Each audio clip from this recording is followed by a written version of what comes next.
Welcome to Sacred Earth Journey Roundtable, where we travel the world unfiltered, where strangers become tribe, and global peace begins at kitchen tables. Right. Good morning to those Westerners, and good afternoon or evening to those in the Middle East.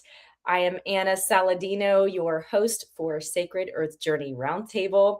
And this beautiful young lady that I have with me today, I'm super excited to bring her on. But first, if you're wondering, what is Sacred Earth Journey Roundtable? Sacred Earth Journey is founded on the principles of cultural stewardship. What is cultural stewardship? Cultural stewardship is stewarding or handling relationships across various cultural backgrounds and diversities in a respectful, humble, honoring way.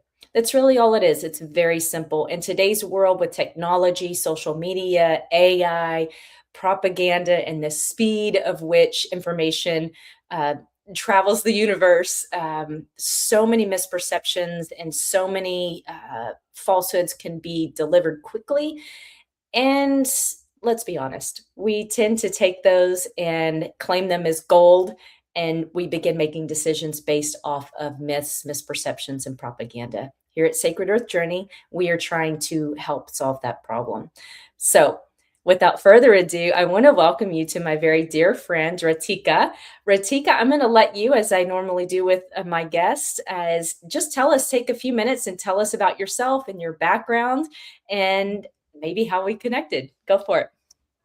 Hi, Anna. Thank you for doing this. It's such a beautiful concept. I work at the intersection of community, and it's really amazing how there is no particular time zone required to do something when where we connected on LinkedIn, and I didn't even realize you were based in a different time zone. We just hit it off. So I'm Ritika Kothari. I'm an architect. I'm a trained architect, but I chose entrepreneurship. I run a PropTech company here. We create immersive experiences, but I also have a startup called the Casa Collective. It's a cultural hub. We transformed a warehouse into a space where creatives, artists, people like you and me can just come and build and create things. So I'm originally from India, and I've lived and worked across culture my whole life.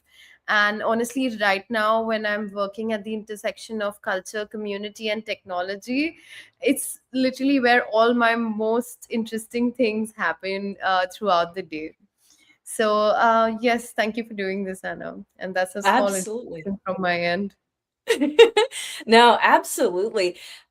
You have such a vast background and such an intriguing background. And I love the creator in you because I think naturally I'm drawn to that because I think there's a creator in me as well. And my father, who is an artist, and he's just always introduced me to the arts and culture and things Yeah. of this. And there's so much beauty in the interwoven tapestry of really humanity. And when we talk about creation, we talk about creating or being a creator. Um, it's it's it's a beautiful way to express what's on the inside and to share it with the world. And so I think it's so cool that you have a place. I really want to I need to go back to Dubai because I want to see this warehouse that you have created. What takes place on any given day in this space? So you know what's most unique about the space is that no single day looks the same. um and that's how we essentially designed this space. We call it a living gallery, and it truly comes alive when people are there doing multiple activities in this same space at the same time. For example, this weekend we had a candle making workshop going on in one corner. There's a coffee shop, so people were chatting and kids were playing with the puzzles in one corner. Another corner, we had a sale happening where there are multiple homegrown brands showcasing their products, so people were buying that.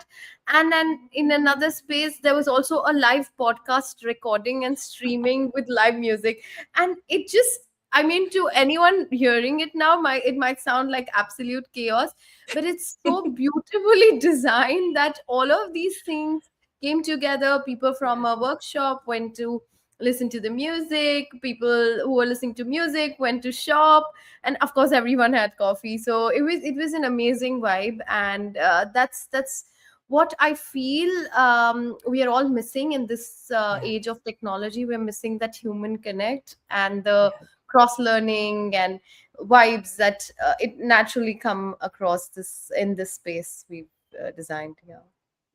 That you I couldn't agree with you more. I was I think I was either in Austria or Hungary, and was attending a mini, I don't know, I can't remember what they call it, a mini opera. It wasn't like the full-blown opera, but it was a minier version.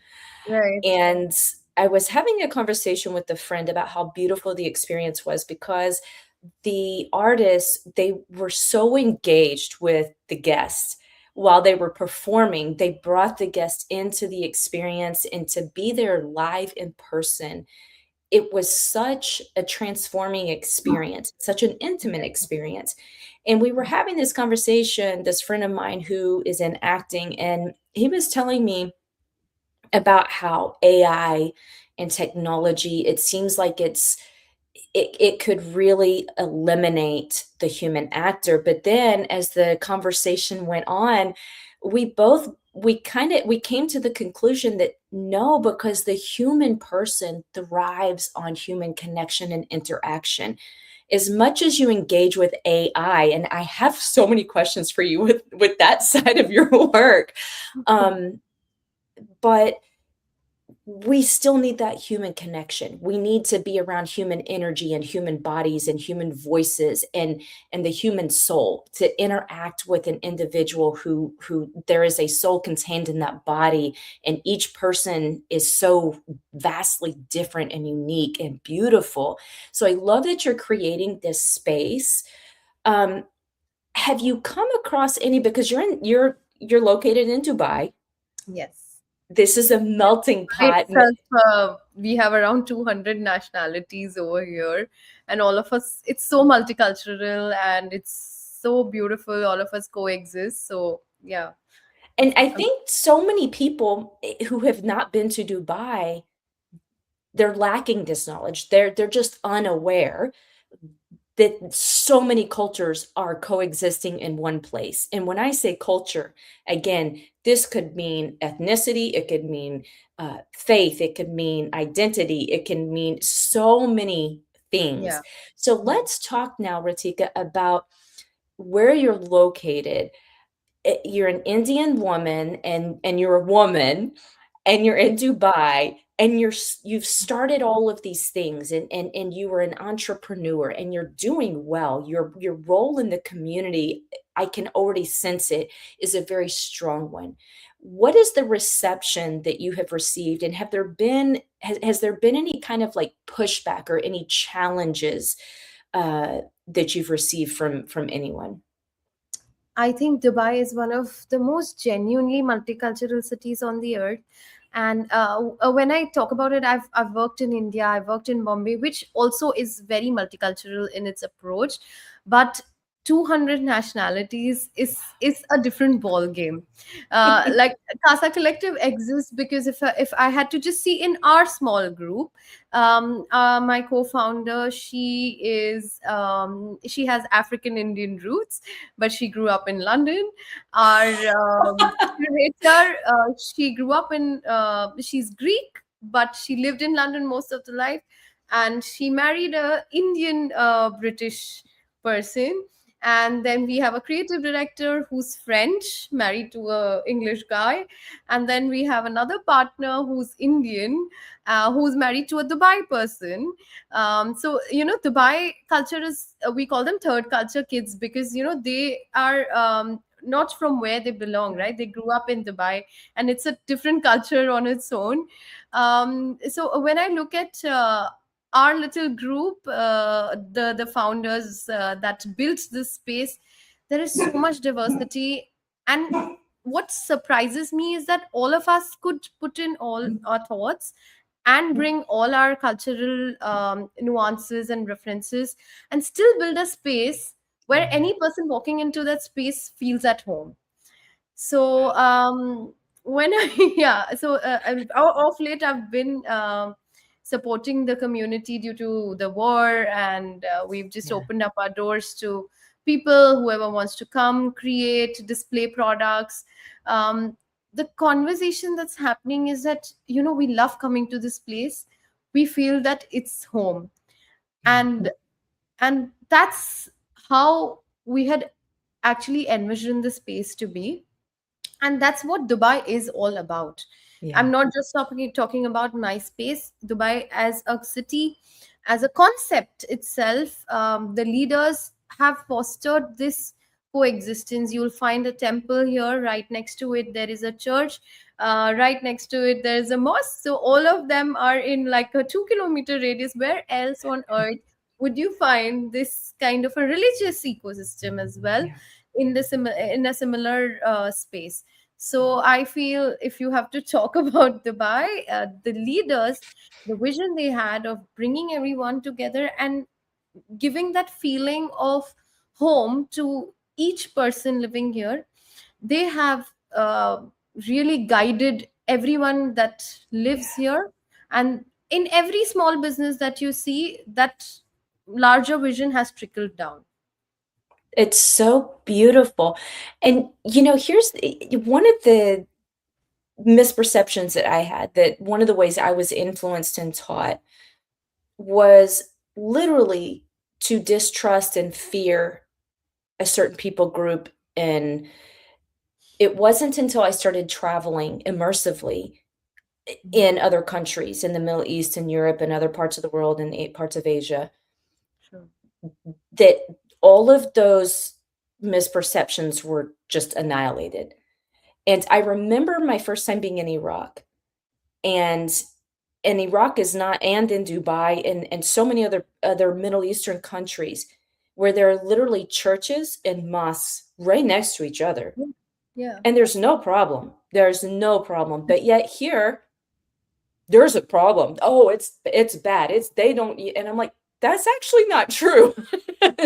So I love that this exists, and I love the vision of the leaders of Dubai for this very reason. And it's very similar to the Saudi, what is it? I think it's the Vision 2030, I think is what it's called. Vision 2030. It's a very similar concept, and I'm so excited about this. Now, you mentioned the war. Some people watching this may be completely unaware that the war is affecting people in Dubai.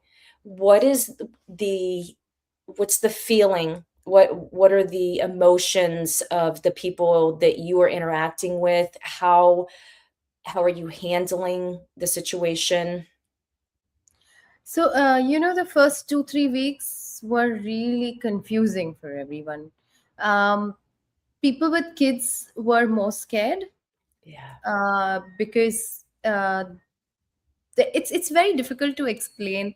The Dubai's UAE is considered to be one of the safest countries in the world. Yeah. We've not seen any even like murders or gun Right. violence. All of these things don't exist here, so that's not a common conversation that happens. And then suddenly one day you wake up and you hear missiles, like from your balcony you can see lights and you can hear those sounds. It's very um confusing, honestly. Yeah. And the initial conversations were children questioning their parents, everybody questioning what's happening, the whole narrative about safety. Honestly, nobody was really scared that a missile would fall on them, or there would be some attack that would happen, because we were constantly seeing the news where our government was capable to intercept every attack that was thrown our way. But what people were scared of, and are still honestly scared of, is the uncertainty. Yeah. uh, we all had plans. March was supposed to be a very, very special month because it was Eid. That's Yeah. festival all of us celebrate dearly over here. Yeah. And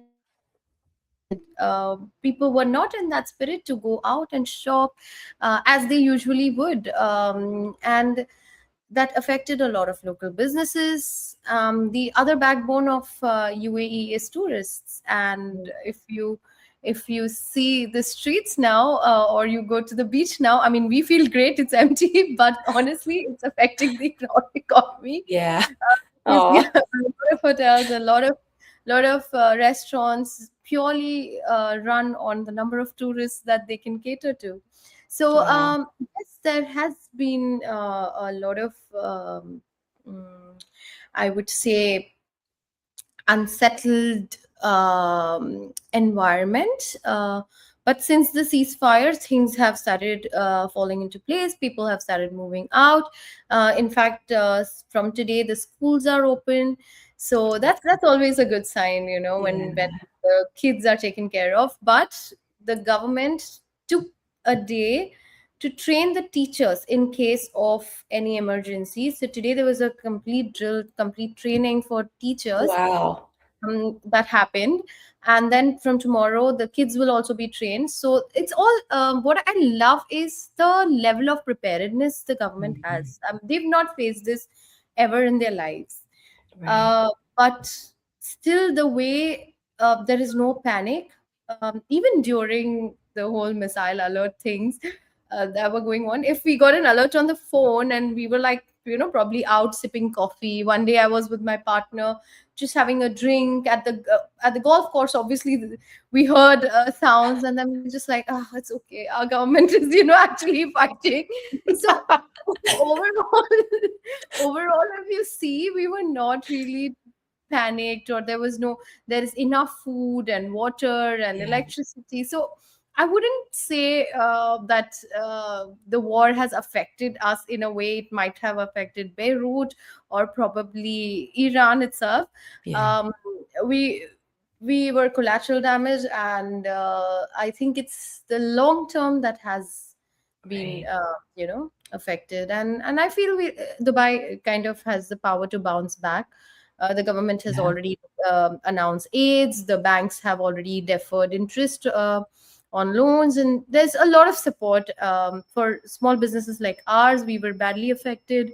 Yeah. So we are getting all the support. Even the landlords and everyone is quite understanding of the situation. Very good. That's so good. I'm so glad to hear that. Let's touch a little bit on because again, anybody in the West and that's not limited to the United States, anybody in the Western region who has never had the opportunity to visit Dubai or UAE.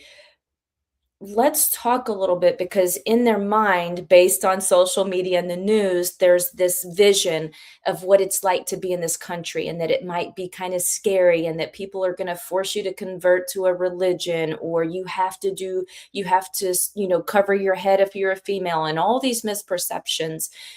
Give us just a quick view, insider view of what it's actually like to be there. I've been there, so I already know that, but Yeah. like share. I mean, if you've been to a beach in Dubai, most of the people are out there in their bikinis.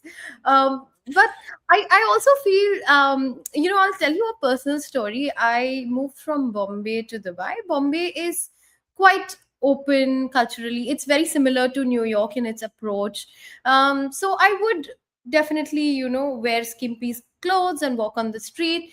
But when I moved here, I automatically, my choices kind of changed. I'm more modestly clothed. It's just out of respect, honestly. Right.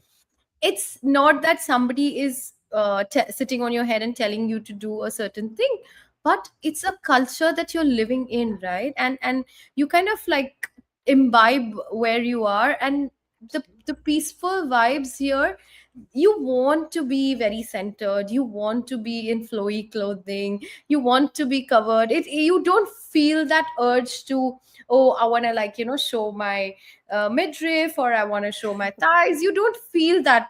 And I don't know how to explain this, because when I was Yeah. in Bombay, my wardrobe was different, and since I moved here, it's automatically changed. And that's how culture um, should be, right? It should not Right. be enforced. You should feel Right. like doing those things. And on the flip side, you go to any brunch here, or you go to the beach, people are out there, they're wearing whatever they want to, women Yeah. are skimpily clad, but still it is one of the safest place to be in. Absolutely. And that is something that I don't think we can find anywhere in the world, because safety and security has always been the prime goal, Mhm. in UAE. And it's sad that people think there are rules, or there is somebody who's trying to convert you. It's nobody here is trying to. In fact, they're making space for your religion, they're making space Right. for. There's a beautiful Hindu temple here, I follow that religion, I go to that temple. And my husband is Christian, there's a church right next door. And yeah, so we go to the temple together, and then we go to the church together. I love it. It's, yeah, it's absolutely a personal choice. And Yeah. I feel if you're a strong individual, and if you respect other cultures, you would naturally feel like dressing modestly because you're interacting with those people. Now, even in India, for example, if I'm going to a temple, I would be fully clothed out of respect. Right. But if I'm going to a club, I would wear different clothing. So it's about that. So with you, I mean, there's a whole controversy. If you're visiting a mosque, of course, Yeah. cover yourself. It's a simple request, Right. because it's a place of religion. But apart from that, I don't think you've been to Dubai, and there are so many pictures and images that say otherwise. Right. But yes, Saudi had some rules.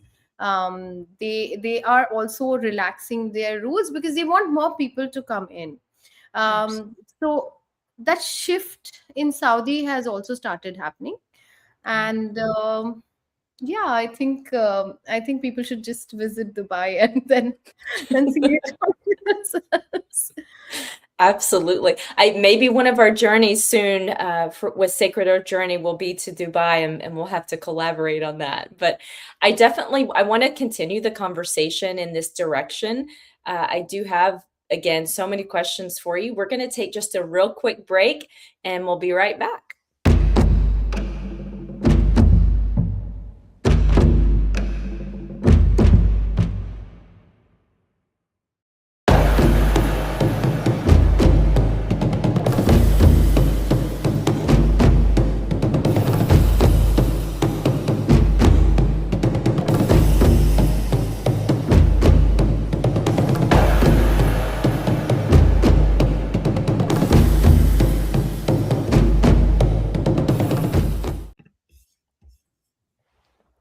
Okay, welcome back. So we were talking about the environment in Dubai and UAE versus other places, the misperceptions about how life is. Now, you Yeah. talked about being from India, and you also mentioned your husband, who is Christian, and you are Hindu.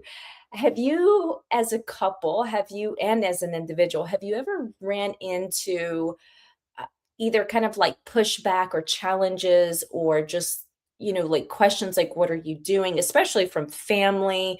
What about his family? And then how do you navigate the waters of being in a multicultural marriage and all the things? So, honestly, our second date, I took him to the Hindu temple because I was away from home and I wanted some grounding, and I find peace when I just meditate. And temple is the quietest place I could find. And he was more than happy. And I was surprised that he knew about we have many gods. He knew about a few of them. And in fact, even I didn't know their stories. So, what I feel is, and on the flip side, I went to a convent school, and I grew up going to church every day because it was in our school. But I went to a Catholic church, and he's Orthodox. But that essence of a religion, or if for us, what mattered was that there is a belief.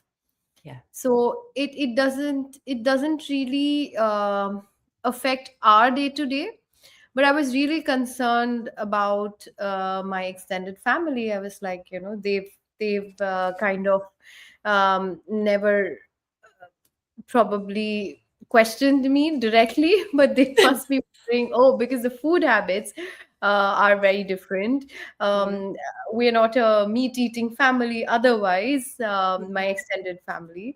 So I feel that those would and could have been issues. mm, And from his side, definitely because his mom belongs to a smaller town mm. in India where they are more, I would say, rigid about religion and language. Oh, yeah. And I really thought that it might be an issue. And we were mentally prepared to, give our own stories and convince that part of family that okay, she Yeah. can talk the language, she's fine, she's from a different. But honestly, maybe because it was the second marriage for both of us, Oh, okay. nobody questioned anything, possibly. Even Wow. now, we celebrate everything. We celebrate Diwali, we celebrate Christmas, we celebrate Onam, we celebrate all the festivals, we celebrate Eid as well because we're here with the same spirit Yeah. that are what we would do back home. So I feel, yeah, we've life has been very kind to us. And Yeah. legally, I would like to like address that as well because in India, when a Hindu marriage happens, the rituals are different for Oh, each marriage. So it's a whole 2 day 3 day function and all of those things, and it's more religious where there is a priest that comes in and does a certain ritual, and then you are married. And okay. as opposed to Christians that where you have to go to a church. So this Right. discussion did come up that if we had to do a church marriage, I would have to convert. And Oh, okay. yeah, and my husband was like, you don't need to leave your religion. So let's not get into it. We just went to Abu Dhabi court. They charged us 800 dirhams. We got married at the court. That was it. So I keep telling people that if you are going through all of these dilemmas, it's the Yeah. best thing. Even like some of my friends, one is from India, one is from Pakistan, and neither in Pakistan or India can you get married to each other, but Dubai is the same. Right. So, so you just come as tourists to Dubai, you can get married. It's better than Vegas because they give you a certificate, and they truly respect different cultures and the Yeah. whole coming together of the two different cultures. And I think that's absolutely beautiful. They've made it This so easy. is so Oh, go ahead. No, they've made it so easy. That's all I want to say. It's so ironic that what you just said is if you have an interfaith relationship and you're wanting to get married, Dubai is the place to go. Like it's Actually, you would never have thought about it. this People go is to Vegas. this is too fun. So talk a little bit then about when did you leave India and when did you arrive in Dubai? Did you already have contacts there? What was the transition like? How did you face any challenges coming from India as a female entering in Dubai in the workforce? Like what kind of challenges did you face and how did you handle those? That's an amazing question. So for me, Dubai has not been a new place. My auntie lives here, my father's sister. So I've been coming to Dubai as a tourist since I was a kid. But the Okay. tourist Dubai versus the actual Dubai is it's two different things. So yeah, I knew a lot about Dubai. I knew about the places, the touristy spots, and I had family here. So it wasn't really a blind move, but honestly it's expensive to make that move because I had to set up the company and there are a lot of costs. Yeah. And I was just I was just doing my research, and I was shuttling between India and Dubai for almost 6 months. I would stay at different locations, different Airbnbs, just to get a feel of this place. Because, living somewhere and working somewhere versus just visiting as a tourist are two completely different things.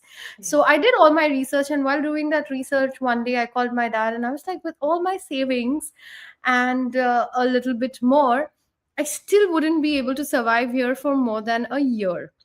And my Wow. dad is like, yeah, it is an expensive place. And if you don't start making money within 6 months, then yes, you will need support.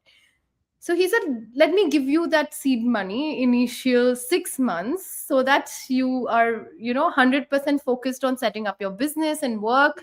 And then you can move. And that kind of, gave me that confidence.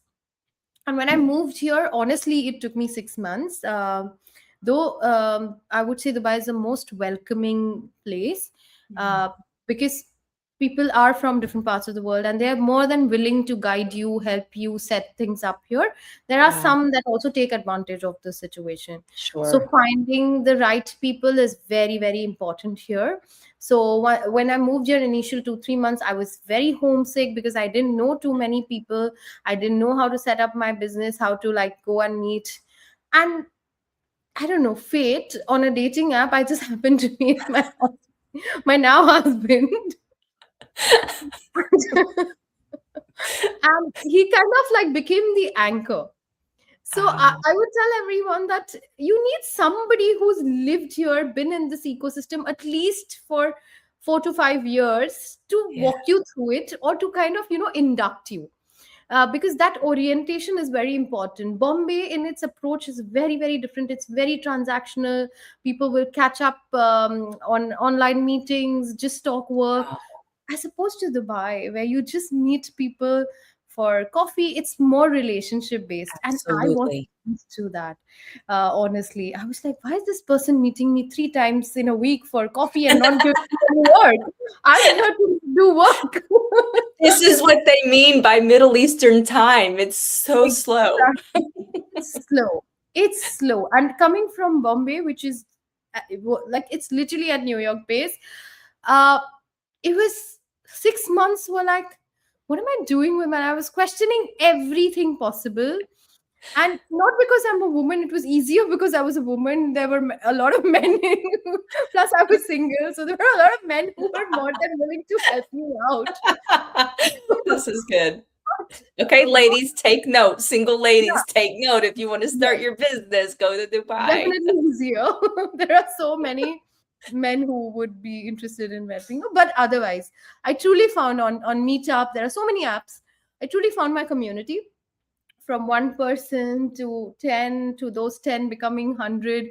And I took the leap of faith. I think Dubai is about making that announcement. Mm. So what really helped is I launched my startup at Museum of the Future when nobody had seen an event happen there. And there Wow. were 300 people who didn't know me. Yeah. They knew about the location. They'd heard of the space. It was a private invitation. 300 people showed up just to see what's happening. Who is this person? And that kind of set tone to the rest of my journey here, because those 300 people spoke to probably 100 more. And then, like, by the end of it, now Yeah. I kind of know everyone. And it's so funny that people walk into my space now and they're like, oh yeah, I know you, I know of you. So a lot of things. Plus I also host a podcast, so it's always great to be a face on social media, active on social media. So there are many factors that I kind of would say work, but the most important factor is making noise. I feel Dubai is all about, you do something different, you Yeah. take that effort and you are good at it, it will reward you 100x, honestly. I love that. And it's so beautiful how all of this organically just exploded really in a lot of ways for you. You mentioned something, eh, you talked about the relational mindset in Mumbai as opposed to Dubai. Yeah. And for me, I would have assumed, which we're not supposed to do, that in India, that everything is slow paced and relational and community based as it is in most of the Middle East. But what you just said, because I've yet to go to India, I am working on that. I have several friends there and I'm working on making that journey happen. Yeah. But you just shed light on something that for me, you just destroyed a myth or a misperception that I was carrying because and I share this with people again who in the West who have not had an opportunity to really travel to especially the Middle East or Europe and parts of Africa. And Australia, I find in a lot of ways is very similar too. That things are more relationally based and very intentional, very community based. And if you go to one of these places with an American or a Western itinerary and agenda for meetings and da da da, I mean, just rip that thing up because it's not going to happen that way. Your meetings and your conversations will happen over tea or coffee, in the vehicle as you're driving from A to B, or chasing chickens down the alley or whatever. And it's not going to happen the way that it happens here, and it will take a lot longer. And they're building trust and they're getting to know you as what's happening. Whereas here it's more of, okay, you already know this is what I want. I know this is what you want. Let's go. Da, da, da, da. Yeah. And so, but you just talked about Bombay being more like the West, which shocks me. Yeah. um, but then you also talked about your now husband is the one who helped you in that. How long did it take you to recalibrate your mind to the environment that you were in? And I also, so there's point one, and then point two, I want to jump way back in the conversation where you were talking about your how you dress.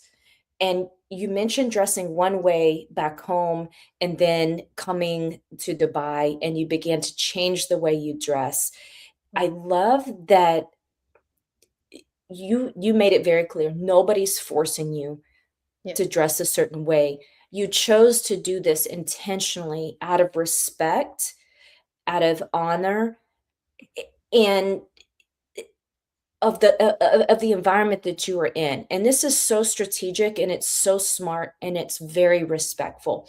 So I just wanted to add that comment, but let's go back then now to that question of what did it take for you and at what point did you realize in your move that I need to recalibrate my perspective and how I operate? So, yeah, as I worked in Bombay for a decade, so I was trained to, just do things as the Westerners do. Very targeted, very aggressive. Okay, I want to get this Yeah. deal. I want to get this meeting, and I came here with those numbers in mind, right? Like, okay, I'll go meet these 20 people. These are the things I want to do. 3 months and crickets. Nobody gave me any meetings. Nobody was interested. People are meeting me for coffee. People are meeting me for different events, and that's the vibe in Dubai.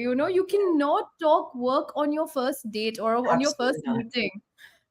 People are interested in knowing about you, where you come from, and I also feel this comes from trust issues, because there Absolutely. are a lot of people who are from different parts of the world. They come, they set up, but they might not be here for a long. So people have all those questions. So they really want to. Your address matters a lot. Mm, I wouldn't have really bothered about back home, but where you live, who you mm, hang out with, the places you go to, all of those matter a lot, because people are not judging you. I wouldn't say they're judging you. People are just trying to understand where you stand, and are you going to be here long term, because that's the question everyone yeah. has. Before I give you work, I want to know that you're going to be here, you're going to service me for, like, Mhm, say, 3 years, 4 years, 5 years. What's your plan? And to get to know that, it you can't judge anyone in one meeting. mhm, Larger corporations also, people keep changing a lot, right? It's not just with businesses, it's in bigger organizations as well. So the trust building is much longer here. That period is much longer. And once, honestly, it takes 7 to 8 months to get into the ecosystem if you are actively trying. What a lot of people do is they don't try, they don't Mm, put themselves out there. You have to show up for these meetups. You may just end up meeting one person, but you don't know right. what one person might bring into your life. So Absolutely. I keep telling people, and in fact, by virtue of my podcast, I've met such amazing Dubai based people who worked here for 20, 30 years. And one of the people, she's almost been here 30, 35 years practicing PR. And she told me that your network is your net worth in Dubai. Yeah. That stayed with me, and ever since, and my husband is in sales, so he Oh, just knew how to work the market, right?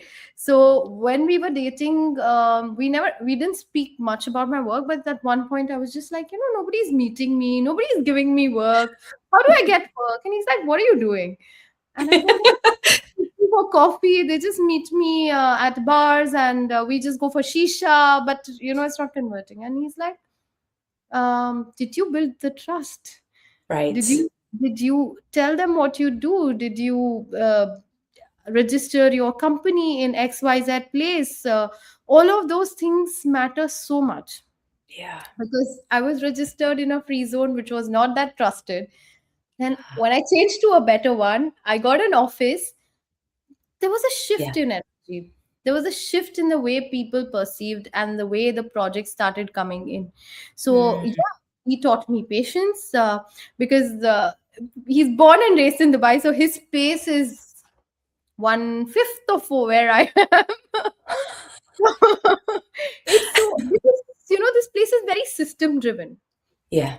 Nowhere else in the world will you find these kind of systems. Like, you can literally walk up to the government here, and the offices, they look like swanky hotels. You can walk, you can sit, you can talk to them, you can tell them, I want this license, I Yeah. want to do this activity, I want to do this, and they'll give you the right solution. So all the PROs, all the people who are helping out, they may have their own perspectives, but the government themselves have made it so simple to just walk into an Amir center or a Tashkil center. To you go there, you take a token, you talk to them, they'll give you solutions to all the Wow. issues. So I feel, I did not know this, and I trusted somebody else to kind of Oh, manage the whole thing.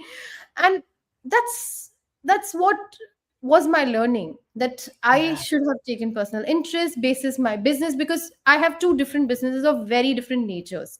Yeah. And when I set up my tech business in DIFC, it was very strategic, because that's where all the investors are, that's where all the VC talks happen, that's where all the Oh, money okay. people move, right? It's built the district, it's called the financial center. So we chose to be there.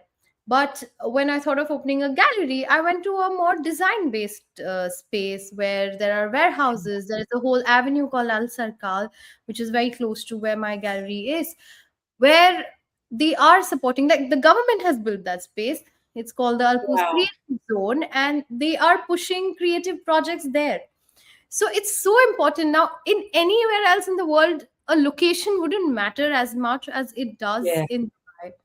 And the nature of your business, where you're registered, all of these things really matter a lot. And I think now that we are having this conversation, I should probably make a short video of anyone who's probably looking to move here or set up, Yeah. to make that right decision from the get go, so that you Yeah. don't have to redo things. Like, I had to change my license, and that's kind of Yeah. expensive. So Yeah, it's yeah. not cheap at all. I mean, I've looked into it before, and you talk about your husband asked you, "Well, what are you doing?" And you were talking about how people are just wanting to meet for coffee and this and that, and you brought up the trust, the building the trust. This is absolutely crucial in the Middle East and most parts of Europe, Yeah, is the family name is extremely important. truly. And for someone to step out and risk the family name by accepting you, by promoting you, by allowing you in, it is not just that person that they are considering. They are considering the entire family name. They are considering the reputation of the community. And so it's things have to go slow because and something else that you insinuated or you were leading to is they want to know, what is your end goal? Are you coming here transactionally, or are you coming here because you want to invest in us and in the future of us? And so I think these are very critical uh, points of interest, because in the West, a lot of times those are two factors that are not necessarily considered as much. And so taking those 2 points into account, that if you do plan on doing any kind of business or anything in UAE, specifically, you need to be prepared to go slow, and it's for good reason. It's you have to build the trust, you have to earn their trust in you. You have to present your integrity and your long-term vision and intentions. If you're just showing up to use, because let's be honest, this happens a lot. I ran into this in Iraq. When a Westerner comes in, they immediately assume you're coming to use them for something. And Yep. so the trust factor is a very thick wall to break through. And it's for good reason, because so many nonprofits and other organizations have come in and exploited their pain or their situations for their financial gain and things like this. And so it's the trust factor is a really, really big deal. We are coming to a close, Ratika. I hate that the time seems to go by so fast in these conversations. Um, do you have any final thoughts? And maybe I'll have you on again. We've talked about possibly me going to Dubai and doing some stuff together. Just do you have any final thoughts about cultural stewardship, just from your personal experiences? Any tips or thoughts that you want to share with anybody who's watching? Sure. Let me just summarize with, it's been such an interesting conversation, and I've never sat down with myself and thought of my journey in the past 3 years and how I navigated, because at the moment, I feel so much at home, but how I got here has been like, it just reminded me of all those feelings. And that for me, is as cultural stewardship in action, I would say. Um, and and when I built the space, we're just not a gallery. It's the living gallery. We are protecting the space for conversations to happen, for creation to happen, for emerging artists, for designers and founders to be in a room where they can come together, collaborate. And it is still it's a very safe space, so you can truly be yourself. It's not transactional. And it definitely comes from my whole journey that I just explained. And community is at the core of it. Yeah. And it's so beautiful that during these times we got the opportunity to open our doors to people, to the community here, and the response has been amazing. And I feel that even this podcast has been greatly timed, because it kind of brings together the whole aspect of how culture Mm. uh, is not limited, or it can't be truly defined, but it's evolving with Yeah. every second, every experience that the space goes through, that we personally go through. So it's a puzzle, it's I would say. It's a beautiful tapestry of a culturally diverse humanity. It's a beautiful thing. It's a very beautiful thing. Ritika, thank you so much for taking time out of your very busy schedule. It has been such a pleasure having this conversation with you. I look forward to doing this again and just future In collaboration. person. Yeah, absolutely. Absolutely. And I'm so proud of you. You have forged through some challenges and struggles, and you were so determined and tenacious, and you were successful. You've made it happen, and it sounds like you have a lot of support from your father, your family back home, and from your husband. And I'm just excited for you, and I'm excited for Dubai to be a beneficiary of the fruit of your labor. So I think it's amazing. So great job. Thank you. Thank you so much for having me here. And I really look forward to hosting you very soon in Dubai. Absolutely. Thank you so much for joining us. Take what you heard, question it, sit with it, and bring it to your own table, because this is where cultural stewardship begins.